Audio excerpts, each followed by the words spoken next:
पंढरपूरच्या विठुरायाला नमस्कार करतोय। पंढरपूरचे प्रसिद्ध भक्त ज्ञानेश्वर माऊली प्रवासा वगैरे या भागामध्ये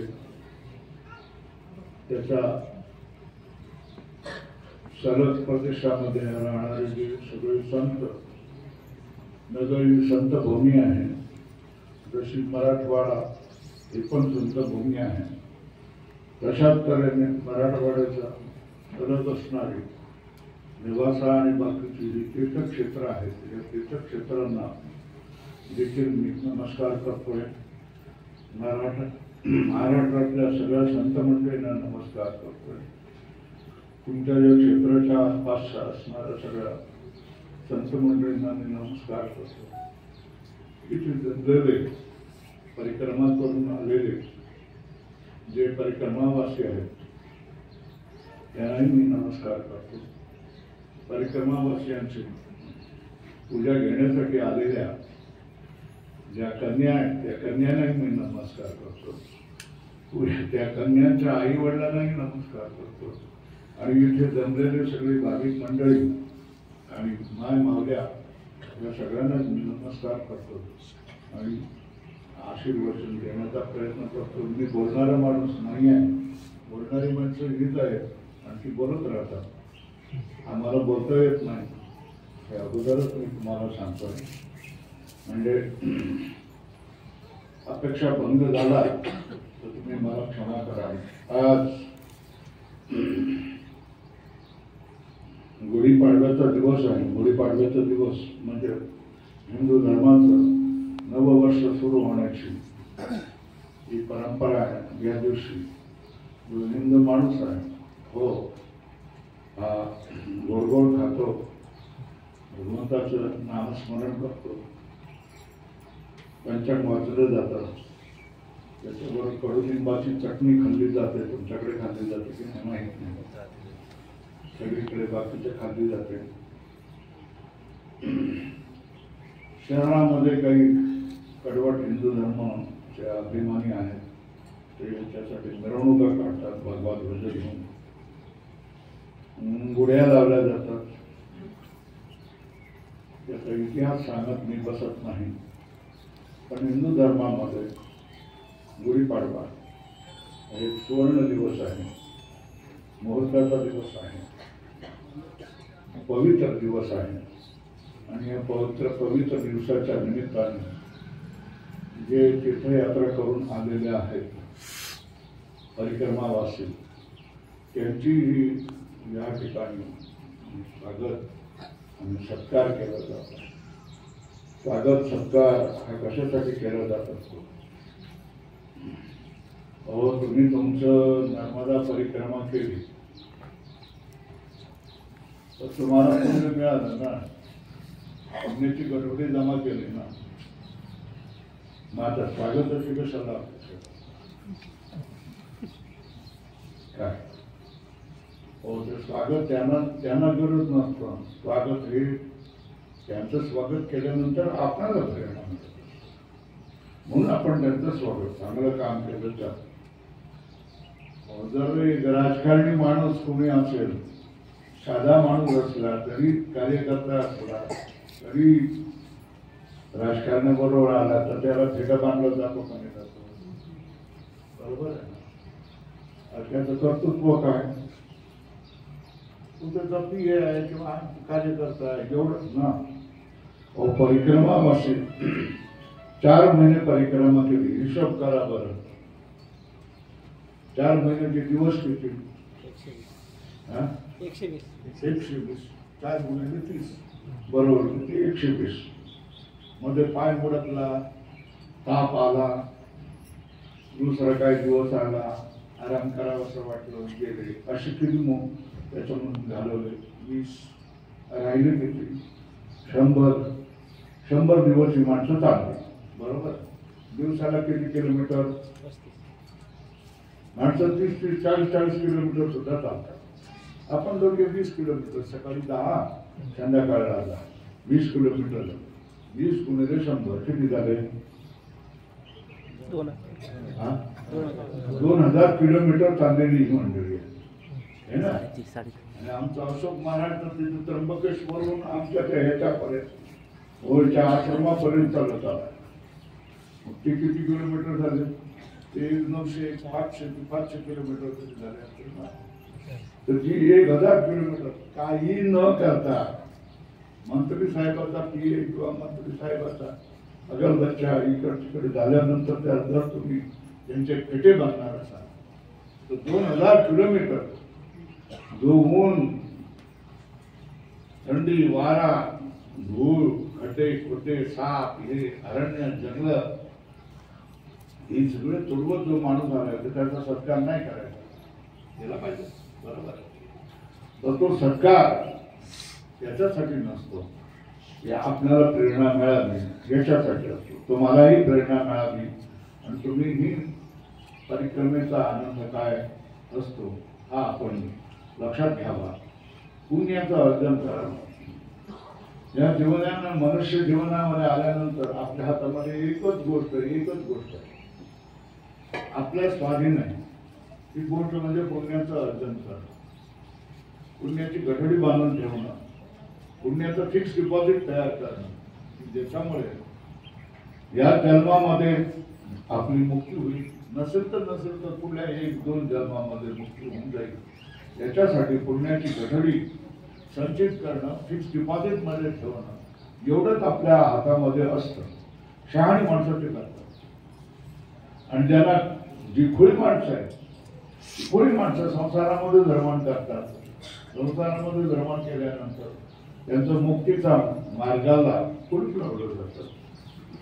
आणि मग त्यांचं काय राड गाडगं चालू राहतं. जन्माला या मरा, जन्माला या मरा, जन्माला या मरा, जन्माला या मरा, जन्माला या मरा, जन्माला या मरा, बस दुसरं काही नाही.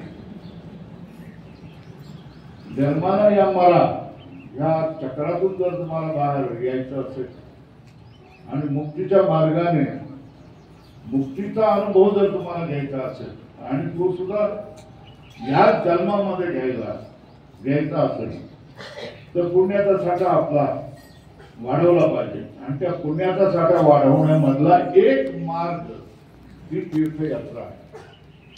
तीर्थयात्रा हा एक मार्ग आहे, ज्या ठिकाणी तीर्थ ते क्षेत्र आहे.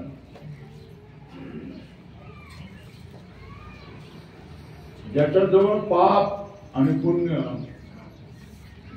अपहत पापमा, ज्याच्यामध्ये सुख दुःख पाप पुण्य नाही,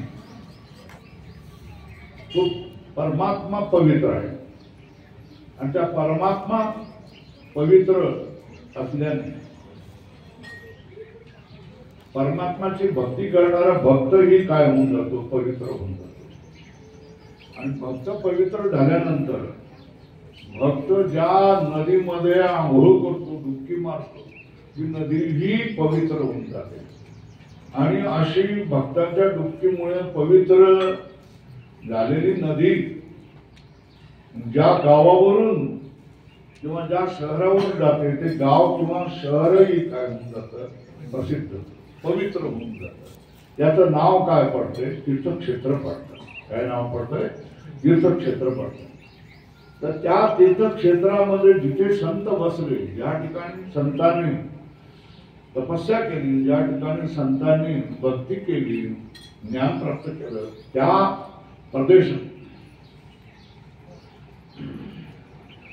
त्या प्रदेशामध्ये तुम्ही गेल्यानंतर तुमच्या मनामध्ये ही पुण्याची भावना उत्पन्न होते. तुमच्या अंतःकरणामध्ये पुण्याचे ओरखडे ओढले जातात, खुणा केल्या जातात. तुमच्या अंतःकरणावर आपण तीर्थयात्रा केली, हे प्रत्येकाला समाधान आहे की नाही?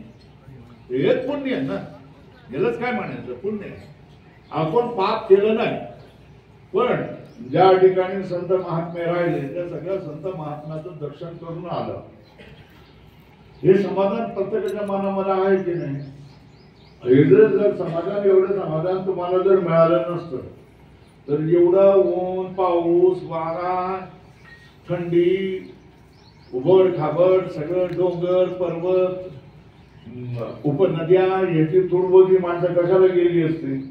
गेली तर गेली असते, मधूनच पळून आली असती है ना, पण आली नाही याचा अर्थ त्यांना काहीतरी वेगळा अनुभव त्याच्यामधून समाधान मिळालेलं असतं आणि ते मिळतं. तीर्थयात्रेमुळे हे सगळं समाधान मिळतं.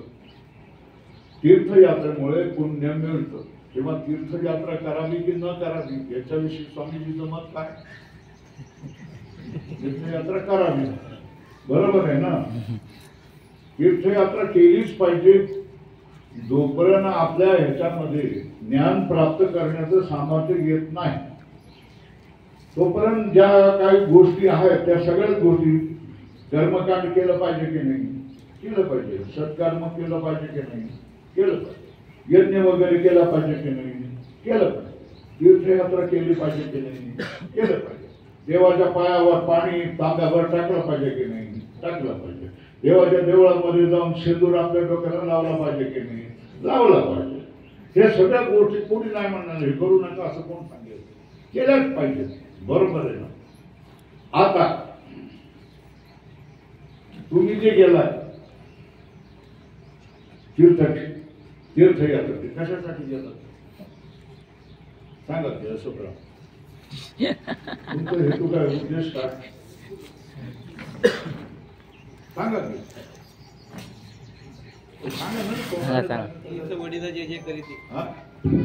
पूर्वसुरींनी केलेली आहे परिक्रमा किंवा वेगळा अनुभव येण्यासाठी. वेगळा अनुभव म्हणजे काय? हा अनुभव म्हणजे संसाराचा अनुभव ना.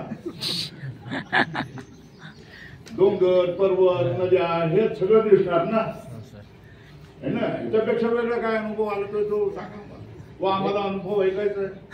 वेगवेगळ्या साधूंची भेटी दर्शन, हा असं सांगा ना. वेगवेगळ्या साधूंचे दर्शन मिळाले. कोणी एवढे जटाव आलं, कोणी वाजली बिलकुल काय टक्कल वाले, हा कोणी एवढी दाढी वाले, कोणी एकदम गोल सगळं चपट एकदम सगळं पारदर्शक प्रकाश असे साधूचं दर्शन केलं. या दर्शनामुळे काय मिळालं तुम्हाला? लाभ काय झाला ते कळवा ना, सांगा ना. काय मिळाली प्रेरणा, काय मिळाली सांगा. कसली प्रेरणा मिळाली, कशासाठी प्रेरणा मिळाली? मी रागवतोय म्हणून समजू नका, समजून घेतोय काय तुमच्या मनामध्ये होतं हे समजून घेतो. हे सगळे सांसारिक अनुभव आहेत ना. संसारापेक्षा रूप रस स्पर्श गंध आणि शब्द याच्यापेक्षा काय तुम्हाला मिळालं? आता या याच्यामध्ये सुद्धा काय दोन प्रकार, दिव्य आणि अदिव्य. काय दिव्य विषय आणि अदिव्य विषय. तुम्ही म्हणू शकाल की दिव्य याचं का तुम्ही केलं, अलौकिक याचं साधू संतांची वचन, साधू संत ओ साधू संतांची नावं घेतल्यानंतर जर पुण्य मिळतं की नाही? पुण्यवंत व्हावे गीता सज्जनाची नावे, बरोबर आहे. जर साधू संतांचं नाव नुसतं उच्चारण केलं तरी पुण्य मिळतं ना. मग साधू संतांचं दर्शन घेतल्यानंतर डबल पुण्य मिळणार नाही का? तेव्हा पुण्य अर्जन करण्यासाठी पुण्य अर्जन, पुण्याचे मी मगाशी सांगितल्याप्रमाणे पुण्याचं अर्जन करण्यासाठी तुम्ही गेला आहात. पण आपलं पुण्य वाढावं याला स्वार्थ म्हणतात की नाही म्हणतात? परत सांगा, हा स्वार्थ आहे ना. पण आपलं घर चालवावं म्हणून नोकरी करण्यापेक्षा आपलं पुण्य वाढावं म्हणून नर्मदेची परिक्रमा करणं हे अधिक चांगलं की नाही चांगलं? हे अधिक चांगलं, बरोबर.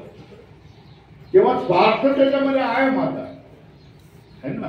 पण हा स्वार्थ, स्वार्थाची कोटी, स्वार्थाचं स्वरूप हे वेगळ्या प्रकारचं आहे. हे लौकिक स्वार्थ नाही, हे पारमार्थिक स्वार्थ आहे. माझं पुण्यार्जन वाढावं आणि मी देवाकडे जावं, देवाकडे जावं, देवाच्या जवळ जावं. माझी देवाकडे चालण्याची जी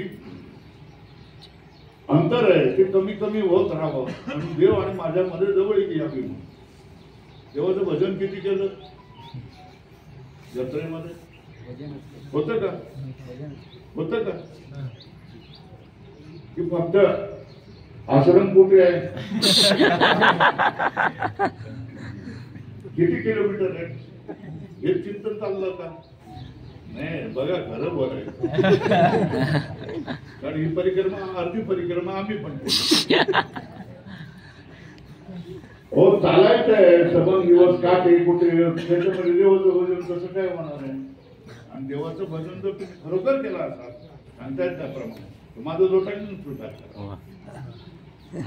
बरोबर आहे. तेव्हा सांगण्याचं काय काम आहे की हे पुण्य अर्जन केलेलं आहे. हा त्याचा दर्जा स्वार्थाचा दर्जा उच्च तऱ्हेचा आहे.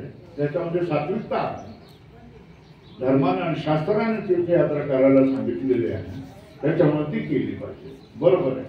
आता तुम्ही उदाहरणं देत आहेत की शंकराचार्यांनी सुद्धा केली होती आणि नामदेव महाराजांनी पण केली होती. ती कशासाठी पुण्य अर्जन करण्यासाठी का मग कशासाठी त्यांच्या समोर जे त्यांच्या जीवनासमोर जे ध्येय होतं ते हिंदू धर्माचं काय करणं रक्षण करणं हे होतं. हे लक्षात घ्या.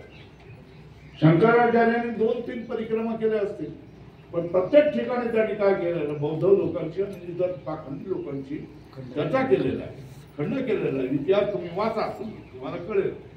आणि हिंदू धर्माच्या सगळ्या लोकांना भिन्न भिन्न संप्रदायांना एकत्र करण्याचा त्यांनी प्रयत्न केला. त्याने एकत्र अशा तऱ्हेची एक भावना निर्माण केलेली आहे. आणि बौद्धांचं जे वर्चस्व होतं हे संपूर्ण काय केलं विलीन करून टाकलं. आणि हिंदू धर्म आज जो तुम्हाला आम्हाला दिसतोय की आम्ही जगलोय ते केवळ त्याचं कारण म्हणजे त्या शंकराचार्यांच्या यात्रा. हे लक्षामध्ये घ्या.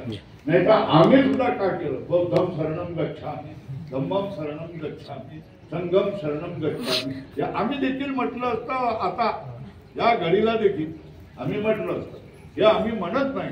आपल्या हिंदू धर्माचा गौरव हिंदू धर्माची शास्त्र हिंदू धर्माच्या परंपरा हिंदू धर्माची संस्कृती ही जिवंत राहिलेली आहे. याचं कारण हे शंकराचार्य हे आपण लक्षात घ्या. शंकराचार्य घ्या नामदेव महाराजांनी पंजाबापर्यंत कीर्तन केली ना कीर्तनच केली ना. काय केलं चालायचं आणि संध्याकाळी जाऊन त्या ठिकाणी कीर्तन करायचे. आपले जे महाराष्ट्रातली मंडळी आहेत ती सगळे श्रोते आणि हे कीर्तनकार आणि बाकीच्यांना न कळणारे बरेच लोक त्या भागामध्ये काहीतरी देवाचं चाललेलं आहे काहीतरी कथा चाललेली आहे काही कळत नाही पण ती कथा काहीतरी चाललेलं आहे. फार चांगले गातायत फार चांगले नाचतायत फार चांगलं बोलतायत तेवढं त्याच्यामध्ये त्यांनाही समाधान त्यांनाही पुण्य ह्यानाही पुण्य. पण तो कशासाठी होता त्यांचं जे आयुष्याचं ध्येय होतं किंवा तीर्थक्षेत्राचं ध्येय होतं हे कशाचा प्रचार होता. हे देवाचा देशाचा धर्माचा प्रचार करणं हे त्यांचं होतं. पुण्य अर्जन करणं हे नको. असं पुण्य अर्जन करण्यासाठी त्यांनी यात्रा केली हे तर असं तर मला सांगू त्यांना त्यांच्या बरोबर आपली तुलना करू नका. आपण करतो योग करणं योग्य नाही. यांचं जीवनाचं मिशन यांच्या जीवनाचं ध्येय हे वेगळं होतं आणि आपल्या जीवनाचं ध्येय हे अत्यंत संकुचित. तरी पण इतर लोकांपेक्षा तुम्ही चांगलं काम केलेलं आहे असंच मी म्हणेन. आणि मुख्यतः दुसरा फायदा होतो तीर्थ अशी लांब पल्ल्याची तीर्थयात्रा केल्यानंतर मी सगळ्या लोकांना सांगतो की दिल्लीत जावा काय नाही मिळालं तरी हरकत नाही. देव नाही भेटला तरी हरकत नाही पण तुम्ही तरी सुरक्षित राहा ना. तुमची चरबी झडून जाईल तुमचं वजन झडून जाईल ना. तुम्ही तुमचा व्यायाम होऊन जाईल आणि तुम्ही काय वर्षभराचा विचार तरी सुखरूप आणि निर्दोष आणि स्वस्थ राहा. आता ही सगळी मंडळींची पोटं पहिल्यांदा ज्या वेळेला गेले त्यावेळेला त्यांची पोटं केवढी मोठी होती बघा. फोटो काढून ठेवले बघा. आणि आता आले ते सडसडी धुवून कसे आले बघा. हा तर फायदा आहे ना. आता अगदी बिलकुल लौकिक फायदा आहे त्यांना. हो बरोबर आहे की नाही सगळं नाही ना. त्याच्याशिवाय मान सन्मान वाढला तुम्ही दुसऱ्यांचे प्रेरक बनला हाही फायदा आहे की नाही. तेव्हा मी तीर्थयात्रा करू नका असं मी तसं काय म्हणत नाही म्हणत. बरोबर तीर्थयात्रा केली पाहिजे. तुम्ही सगळ्यांना ज्यांना शक्य असेल त्यांनी सगळ्यांनी तीर्थयात्रा करा. आता प्रश्न आहे ही तीर्थयात्रा केव्हा करावी. सत्कर्म सत्कर्माचं अनुष्ठान, भक्तीचं अनुष्ठान, योगाचं अनुष्ठान, तीर्थयात्रा, यज्ञ, दान या सगळ्या गोष्टी करायच्या असतात की नसतात याचं उत्तर करायचे असतं. कराव्यात. का करावा? कारण ही सगळी साधन आहे. कशाची साधन आहे? ज्ञानप्राप्तीची साधन. हे सगळं मनाची एकाग्रता होणं, मन एकाग्र होणं, मनाचे सगळे दोष धुवून जाणं, मनाच्या ज्या विकृती आहेत त्या धुतल्या जाणं. अहो साधू संत त्या ठिकाणी तपस्वी महात्मे हे आता सांगतात की नाही, इथली सगळी माणसं सेवाभावी आहे, बरोबर आहे, हे सांगतात की नाही. तर मग त्यांच्या मनामध्ये हा भाव निर्माण झाला का नाही झाला की सेवा भाव केला पाहिजे? हा भाव निर्माण झाला की नाही? सेवा करायची नाही, आपण बाजीरावासारखं राहायचं, हा भाव म्हणजे पाप कमी झालं की नाही झालं? ते जर सेवा करतात तर आम्ही का सेवा करू नये, हा भाव निर्माण झाला की नाही? तर हे शिकण्यासारखं असतं. आपला भारत देश एवढा विस्तृत आहे की तुम्ही वर्षभर तुम्ही परिक्रमा करत राहिल्या, संबंध भारत परिक्रमा पडला तरी तुम्हाला 10-12 वर्ष 15 वर्ष लागतील. एवढा विस्तृत भारत आणि प्रत्येक क्षेत्राची स्वतःची महत्ता आहे ना. जशा तऱ्हेने या ठिकाणी तुम्ही जर पंढरपूर खंडामध्ये राहिला तर मग विठुराया दैवत आहे आणि तिथे तुमच्या शब्दातून काय येणार? विठ्ठल विठ्ठल विठ्ठल हाच शब्द येणार ना. काय येणार? विठ्ठल विठ्ठल विठ्ठल जय हरी, नाही तर मग कमीत कमी रामकृष्ण हरी एवढंच शब्द येणार ना, बरोबर आहे. यांची इथे पंढरपुरामध्ये दिंडीमध्ये ह्या महाराष्ट्रीय माणसांची भक्ती काय असते आणि महाराष्ट्रीय माणसांची सेवा काय असते हे दुसऱ्यांना काय करायचं प्रेरणादायक असतं का नसतं? सांगा का? कोकणची दिंडी आल्यानंतर काय उल्हास असतो, काय नाच असतो, है ना. ते दुसऱ्या लोकांना प्रेरणा देत असते. तेव्हा प्रत्येक क्षेत्राचं स्वतःचं महात्मा.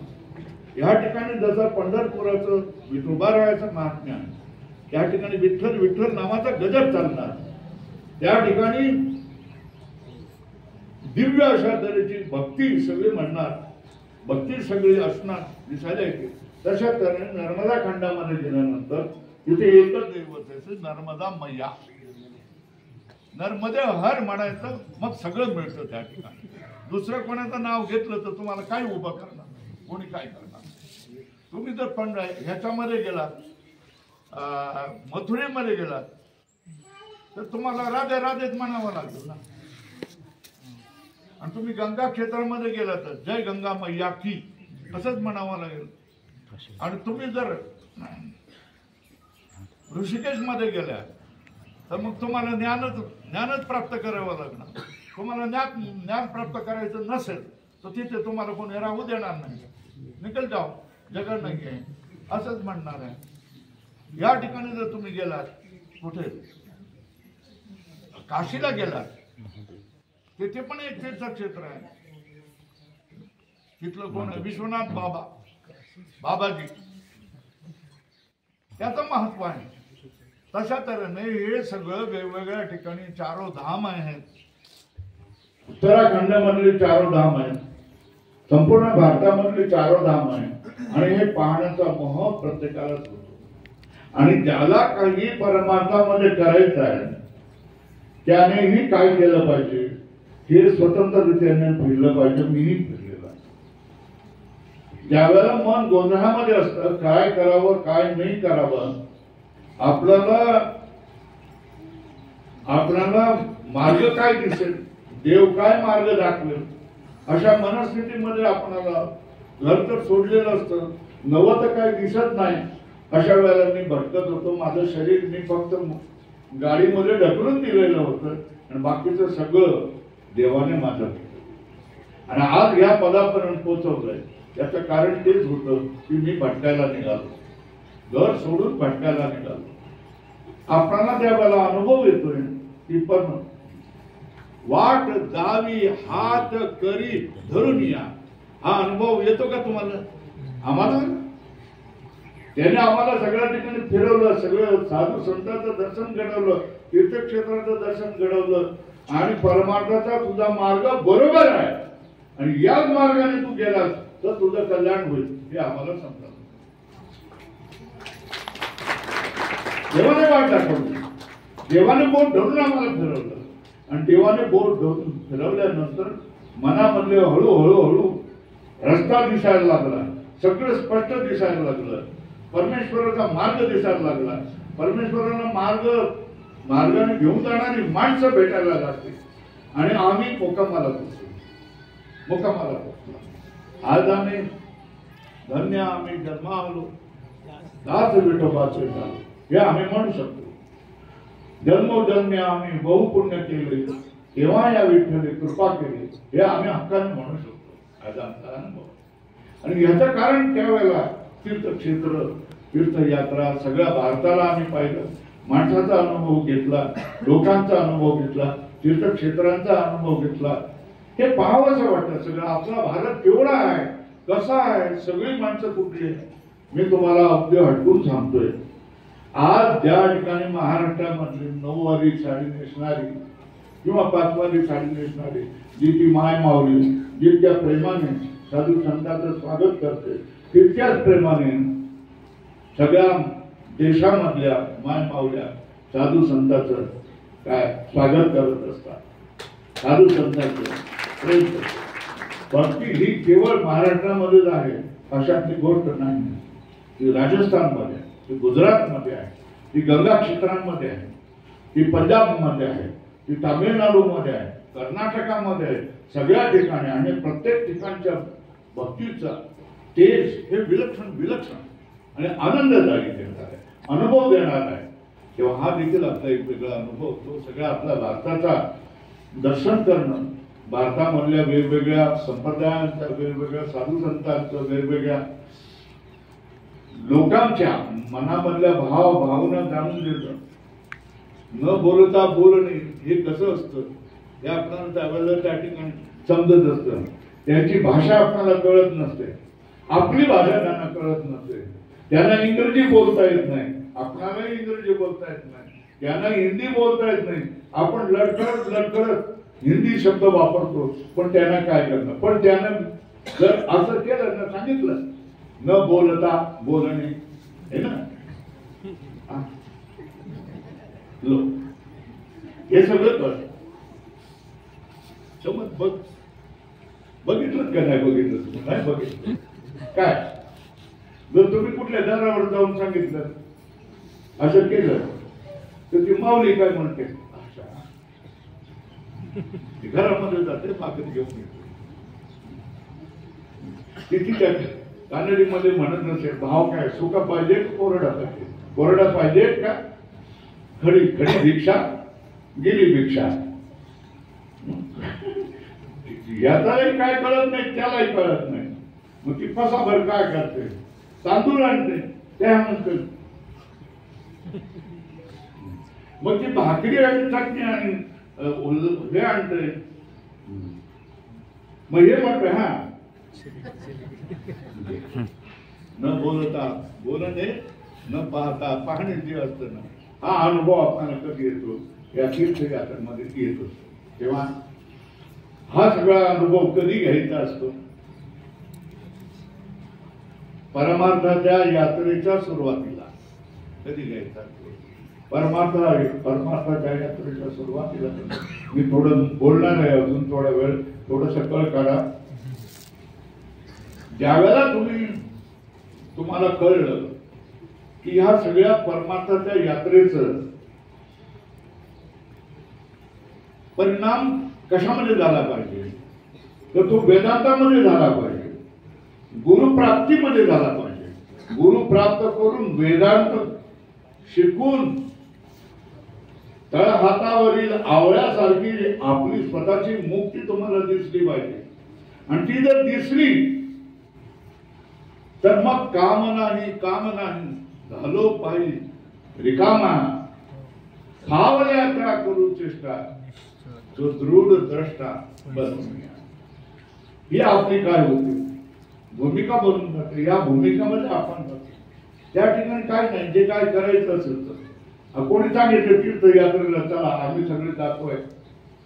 आता तो माणूस नौका असतो, बरोबर आहे, तो माणूस नौका असतो, त्याने कधी केलं, पण या माणसाने तीर्थयात्रा केलेली असते. मग ह्या माणसाला बरोबर गेलं घेतलं तर आपली तीर्थयात्रा सफल होईल. आपल्याला जागा मिळेल, जेवण मिळेल, सगळ्या ठिकाणी सोय होईल. अडलं नडलं तर आपल्याला समजेल. म्हणून साधू काय करतोय, साधूला घेऊन ते लोक जात असतात. आणि साधूही काय, त्याला गरज नसतात, त्यांना केवळ मार्गदर्शन मिळावं म्हणून घेऊन जात असतात. साधू का जात असतात तीर्थयात्रेला, त्यांना स्वतःची गरज नसते ना. काही माणसं असतात फुकट जायला मिळते, त्याला जाऊ भेटून घ्या लोकांना. पण जी खरी माणसं आहे त्याने ह्याची काही गरज नसते. ही माणसं आपल्या ठिकाणी स्थिर असतात. आता पुन्हा सांगायचंय की आपल्या मर्यादा, आपली संस्कृती आपण पाळली पाहिजे. आणि ह्याच्यासाठीच साधू संत देव, देश, धर्म याचा प्रचार करत असतात. आता तुम्ही याच्यापासून काय प्रेरणा घ्याल? इथे सगळी मंडळी कोण आलेली आहे, टोपीवाले आणि सगळे बसतात. तुम्हाला कोणी आज्ञा दिलेली आहे? आता आमचे बघा पेंटर काका, पेंटिंग करायचं असेल ना तर काय करणार, रंग लागलेले सगळे काय करतील, कपड्यात. पण स्वामीजी बरोबर जायचं म्हटलं तर त्याने शर्ट आणि पायजमा शिवून घेतले. मी म्हटलं पांढराच का शिवतो? सगळे वाद तरी पांढरेच असतात. निर्मळ वेश परिधान करावा, शुद्ध वेश परिधान करावा, हे वारकऱ्यांचं सांगणं आहे. तेव्हा आपल्या कुठल्याही वारकऱ्याला सांगावं लागत नाही की तू दिल्लीमध्ये आल्यानंतर कुठले कपडे घातले पाहिजे हे सांगावं लागत नाही.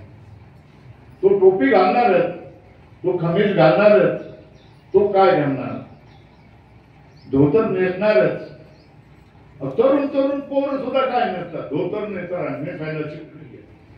एवढंच नव्हे तर एखादी आई 3 वर्षाचं कौतुकाचं पोर असेल त्याला देखील काय करते, ते बांधायचं, दोऱ्याने बांधायचं धोतर पासून शिकवते. आणि काय करते, टोपी घालते, गंध पिळा लावतात आणि फोटो काढतात ना. हे जे कौतुक तुम्हाला वाटतं ना आपल्या धर्माचा, हा जो अभिमान तुम्हाला आपला धर्माचा येतो, माझं म्हणणं हा तर तेवढं तात्कालिक राहू नये, हा कायम स्वरूपी व्हावा. काय व्हावं? पांढरा रंग आहे ना हा पावित्र्याचा निदर्शक आहे. आणि काळा रंग आहे ना, हे बघा हे काळा रंग आहे, हे बुचटकीच आहे, अपवित्र आहे. आपल्या धर्मामध्ये काळ्या रंगाला अपवित्र मानला जातो आणि पांढऱ्या रंगाला पवित्र मानला जातो. त्यांचं उलट तिकडे आहे. आपल्या धर्मामध्ये काय कर, बाईने सगळं ओढून घ्यायचं असतं, बरोबर आहे. आणि पुरुष एवढं कमरेला बांधणार आणि सगळ्याच्या सगळं उघडा असणार. हे आपल्याकडे चालतं ना, हे ना. तिकडे फॉरेन मध्ये, विदेशामध्ये हे काय करत, बूट, मौजा, इजार, हे ना, या इजारीवर शर्ट, शर्टावर कोट, कोटावर गळ्यामधून सुद्धा हवा लागू नये म्हणून टाय, आणि वर काय करणार आहे, हॅट घालणार आहे. सगळे हे कोण, पुरुष. आणि ते सगळे कुठल्या रंगामध्ये, काळ्या रंगामध्ये. आणि बाई नाव घ्यायचं, तिथे काय करणार, बायांना उघडे ठेवतात. आम्हाला हे परस्पर विरोधी आहे की नाही सांगा? विरोधी आहे ना. ही संस्कृती विरोधी आहे, त्यांची संस्कृती विरोधी आहे, आपली संस्कृती विरोधी आहे. आपल्या संस्कृती त्या देखील करून पाश्चात्य संस्कृतीचं अनुकरण करू नका. आपली जी वडीलधारी मंडळी जी जशा तऱ्हेने राहत आहे तशा तऱ्हेने तुम्ही वागण्याचा प्रयत्न करा. पुरुषांना काबरे तुम्ही घालता. हो, त्या तुमच्या पोरींच्या आज पोरी आहेत ना, त्यांच्याकडे बघावं तरी वाटतंय, निदान काय आशीर्वाद तरी द्यावाचा वाटतोय, आहे ना. आज चांगला केलेला आहे, पण ही डुप्लिकेट गिरी आहे तुमची. आता हे गेलं का, हे सगळं काढणार आणि ते चिवट असणार सगळं घालत असतात. नाही तर आणखी तुकडे असेल ना वर वर वर वर तेवढं ते घालत बसतो आणि तुम्ही त्याचं कौतुक करणार आणि कपड्याच्या दुकानामध्ये जाऊन जाणार तेच घालायला लावणार. आपल्या मुलीला अंग दिसणार नाही, अवयव दिसणार नाही असे कपडे आपल्याला घालावे असं तुम्हाला का वाटत नाही? कन्नड नट्या तसे कपडे घालतात ना, हे ना. श्रीमंत माणसं शहरातली माणसं तसे कपडे घालतात, म्हणून खेड्यापाड्यातली माणसं देखील काय करतोय आपण तसंच काम करायला लागलेलं आहे. बरोबर आहे ना? कुठली आई आपल्या मुलीचे केस कापलेल बरं? तुमच्या आई बापाने तुमचे केस कापले का? नाही कापले का? केस कापणं याचा अर्थ काय सांगा? केस कापणं याचा अर्थ काय? पूर्वी विधवा झाल्यानंतर त्या बाईचे केस कापायचे, मुंडन करायचे. बरोबर आहे? बाईचे केस कापणं म्हणजे तिला वैधव्य आनंद देणं. तुम्ही तुमच्या मुलीचे केस तुमच्या हाताने का कापता? माझा प्रश्न उत्तर द्या. आज ती आंबाडा बांधून आली ना ही पोरगी, है ना, है ना. मग हे आंबाडा बांधायला काय शिकवत नाही? मग रोजच वेणा घालायला का शिकवत नाही? मग रोजच फुलाच्या वेणा घालत का नाही? मग रोज त्या द्रौपदीने जसे केस सगळे मोकळे ठेवले होते ना, अशा या मोकळ्या केसाच्या कशाला राहतात रोज? सांगा ना. आता तुम्हाला पश्चाताप होईल, उगाच या बाब्याला आज बोलवला, पश्चाताप होईल ना. ऐकून घ्यावं लागेल तुम्हाला. कौतुक झालं ना. आता हे असं या लोकांना गंध का लावत नाही? इथे गंध का लावत नाही? आजच लावलेला आहे. इतर वेळेला गंध का लावत नाही? इतर वेळेला त्यांना काकण्या घालायला लाज काय वाटते? फक्त सकाळतीलच काकणी घालतील आणि काय करतील, साड्या नेसून येतील आणि इतर वेळेला पॅन्टी घालतील. हे कशासाठी? एकतरी आई किंवा बाप आहे का की माझी पोरी पॅन्ट घालणार नाही, माझी भारतीय ड्रेस घालेल? आणि नाही घालणार असेल ना तर शाळा बंद करून टाकतो उद्यापासून. आहे का आई बाप तुमचा? आहे का? नाही. पोरी सांगणार की सगळ्या पोरी काय घालतात? पॅन्टी घालतात, अर्ध्या चड्ड्यावर राहतात, मी राहणार. मग राहा. मग एक दिवशी कुठला तरी प्रियकर घेऊन मुसलमान नाही तर ख्रिश्चन नाही तर आणखी कोणीतरी घेऊन पळून गेले, मग डोक्याला है ना. ही परिस्थिती आहे की नाही हिंदू धर्माची? तो टोपीवाला जाळीदार टोपीवाला टोपी शोधतो का? बघा ना. आज ईद आहे, ईदाचे कार्यक्रम आहे, त्यावेळेला सगळं जिथे बघावं तिथे जिथे बघावं तिथे जाळी जाळी जाळी जाळीची टोपी. जशी आपल्याला कशी येते दिंडीमध्ये जसे टोपीवाले दिसतात ना तशा करायच्या. पण ते टोपी आपली सोडत नाही. 20% आहे पण टोपी आपला देश सोडत नाही. आम्ही 80% आहोत. पण आम्हाला काय झालेलं आहे समजत नाही की आम्हाला देवीची नावं आवडत नाही, देवाची नावं आवडत नाही, तीर्थाची नावं आवडत नाही, तीर्थक्षेत्राची नावं आवडत नाही. पोरीची नावं, पोराचं नाव रामचंद्र ठेवायला का आवडत नाही तुम्हाला? पोराचं नाव श्रीहरी ठेवायला का आवडत नाही? पोराचं नाव तुम्हाला कृष्ण ठेवायला का आवडत नाही? पोरीचं नाव तुम्हाला अयोध्या ठेवायला का आवडत नाही? काशी ठेवायला का आवडत नाही? नर्मदा ठेवायला का आवडत नाही? कावेरी ठेवायला का आवडत नाही? सांगा मला. अरे देवी देवता तीर्थक्षेत्र पवित्र नाव आहेत ना. मग आपल्या पोरानं ती नावं ठेवली. एका पोरीचं नाव, एका पोरीच्या सत्यनारायणला मी गेलो होतो, लग्न झालं होतं आणि सत्यनारायण. पोरीचं नाव काय? निकिता. काय निकिताचा अर्थ काय सांगा मला? निकिताचा अर्थ काय सांगा? सांगा ना. निकिताचा अर्थ काय? ती काय माय आणि काय बाप दिलं स्वतःला अर्थ ठेवून माहित नाही असं नाव आपल्या पोरीचं ठेवते. असल्या माया आणि बाप पहिला झालेले आहेत. काय उपयोग आहे त्यांचा सांगा?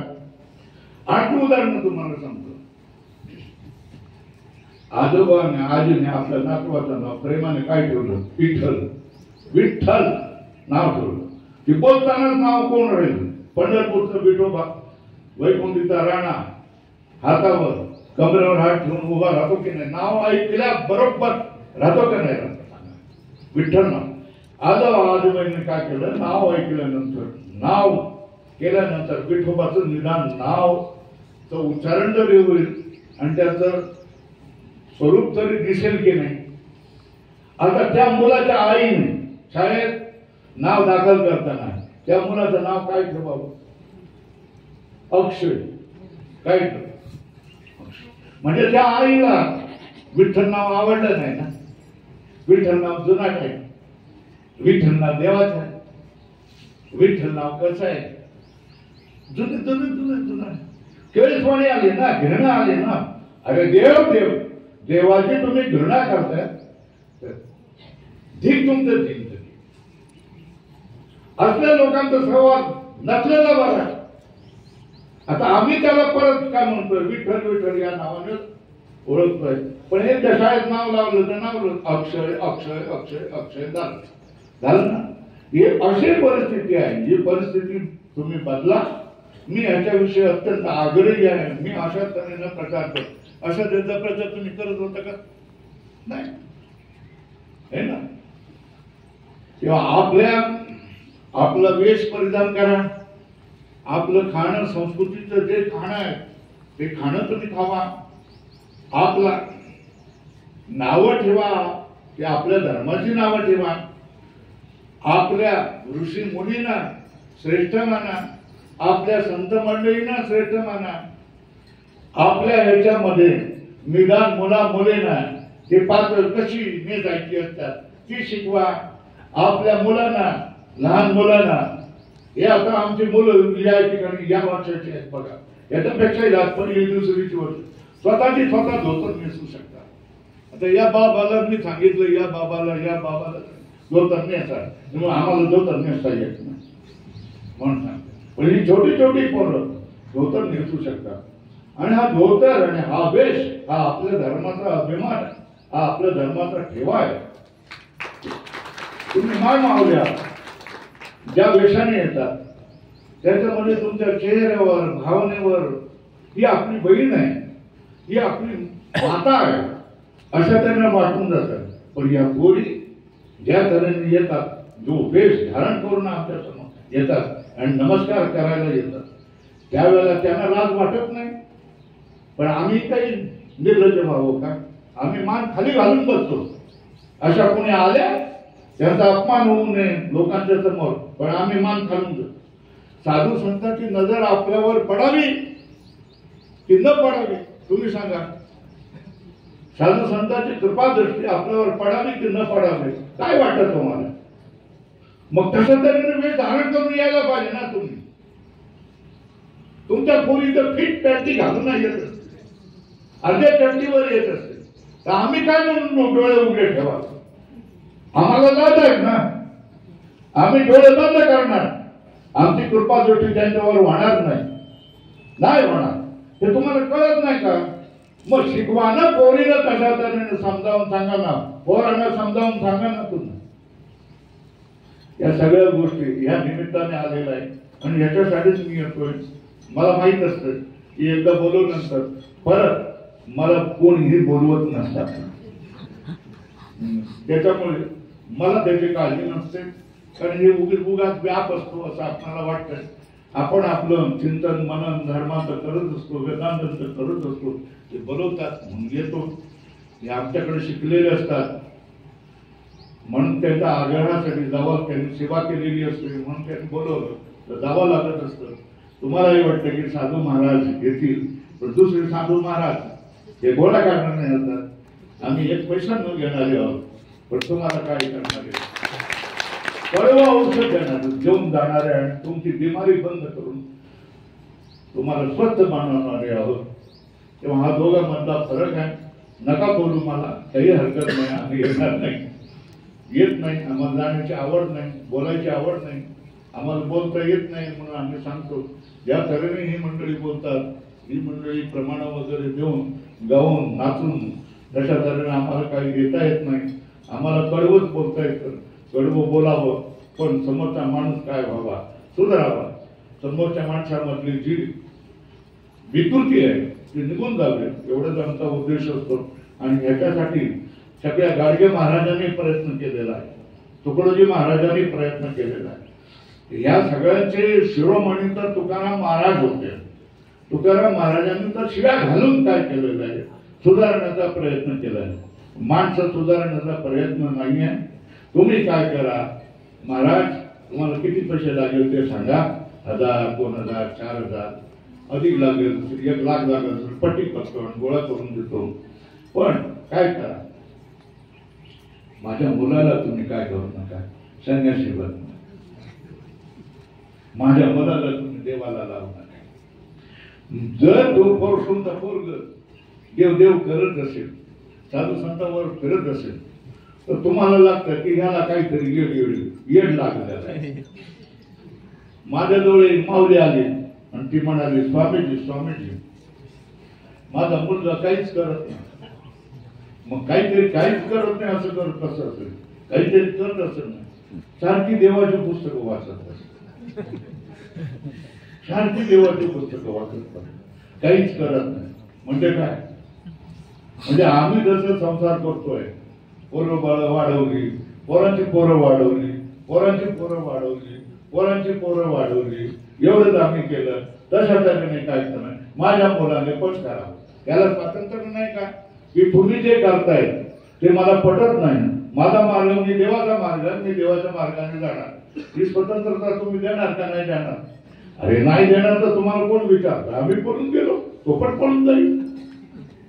आम्ही पळलो ना, गाडीत आपलं शरीर लोटून दिलं, कोणाला विचारलं, कोणाची परवानगी, आणि कुठलं काय आणि काय कुठलं काय, जे पाहिजे देवाच्या मार्गाला निघून गेलो. हिंमत केली म्हणून तुम्ही पाया पडताय. नाही तर आम्ही तुमच्या सारखेच ना, लेकराला दूध फिरणार, लेकरू पीठ टाकतो असतच ना. असल्या लोकांना तुम्ही नमस्कार केले असतं का? नाही केलं.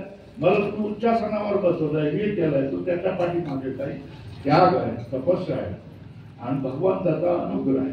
हा सगळा अनुग्रह भगवंताचा तुमच्या जीवनामध्ये पण घ्यावा, भगवंताची कृपा तुमच्यावर पण घ्यावी. पण त्याच्यासाठी तुम्ही तुमच्या मुलींना सुधारा, तुमच्या मुलांना सुधारा.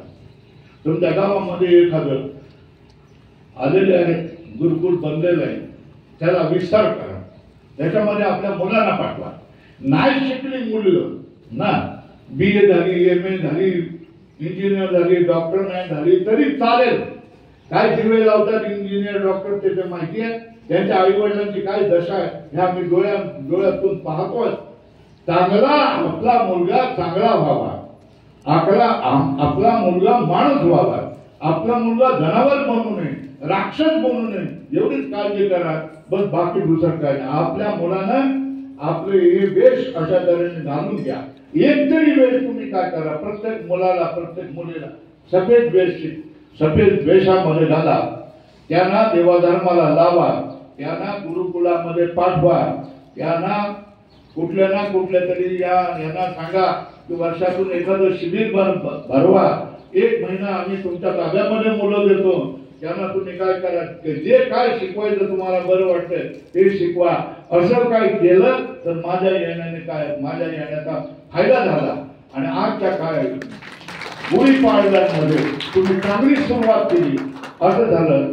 नाहीतर काय, इकडून तिकडे गेले वारे, काय नळी झुंकली सोनाराने, इकडून तिकडे गेले वारे.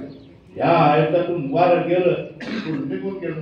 आम्ही कोरडे ते कोरडे राहू नका. कृपा करून माय मावलांनो, तुमच्या याच्यावरच सगळा भारत देश अवलंबून आहे, तुमच्या याच्यावरच सगळा धर्म देश अवलंबून आहे.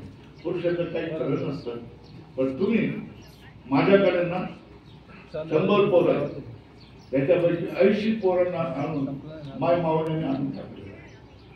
माझा नवरा बरा नाही, माझा नवरा बिघडलेला आहे, हा तरी पोरग तरी बिघडू नये म्हणून हे याला तुमच्या ताब्यात दिलेलं आहे. आता तुम्ही याला सांभाळा आणि काय करायचं ते तुम्ही करा. त्या माय मावळ्यांचा विश्वास माझ्यावर आहे आणि मी त्यांच्या घरामध्ये 2-4 पोरं सांभाळणं, त्या आईला किती जिकिरीचं होतंय विचार करा, किती धावपळ आणि किती होतं.